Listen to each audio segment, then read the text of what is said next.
All right, let's talk about the tight ends. And of course, Travis Kelsey is the guy who occupies everyone's thoughts. And then we have on the Buccaneers side, Rob Gronkowski and Cameron Brate. I'll just say I'm the donkey, and I'm betting over on Gronk, and I almost don't care if I'm wrong. I will be very happy to be betting on. I don't know if I can say like he's the greatest tight end of all time in a game in which he's going against Gronk, but Kelsey really is maybe at this point like he has the record for receiving yards for a tight end. In terms of what he does, he really might be the most dominant tight end of all time. And there's nothing to suggest that the Buccaneers have the ability to stop him. I believe that they are ranked number 27 in pass DVOA against tight ends. And Kelsey's usage, especially since I believe week 8, has just been absolutely ridiculous. He has since then 10 targets, a minimum of 10 targets in every game but one, 8 receptions in every game but one.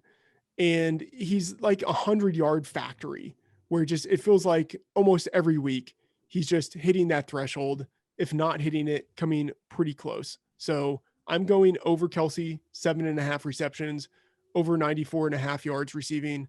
Again, I feel like I'm being a donkey because I know that it's like the fishy thing to do to bet the over on a big name player. But I don't know. I just think that this is Kelsey's spot.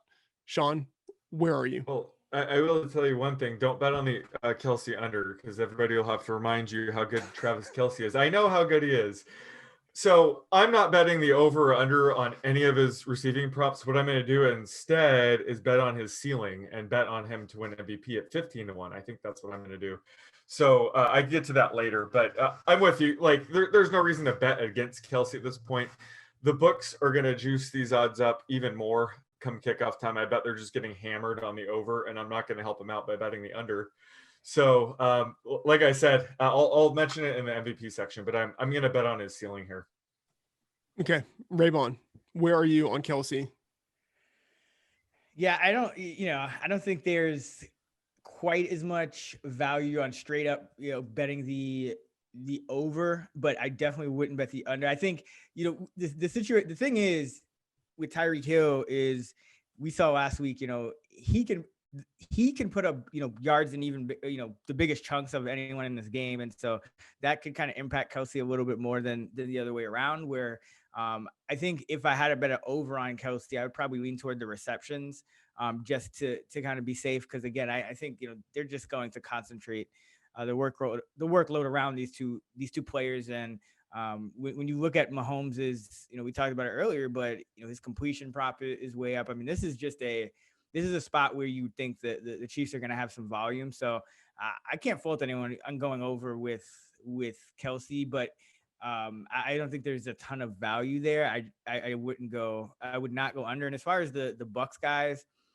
I mean, Gronk had one catch. It was like a screen pass that almost got stopped in the like for like a 1 yard loss, and he broke free. And I mean, it's just kind of confounding. But they're using him very differently than I expected them to use him. They're like much more of a kind of blocker. Uh, than we've seen. And then he did, kind of come out last week and run, was it double the routes as Brate, out of and still only that one target. So I I do think that you're kind of buying low on Gronk here, but I think there's actually, also some value on Brate here, because I think he's been you look at him over the course of the season, and he runs half of the routes last week and gets 5 times as many targets as Gronk.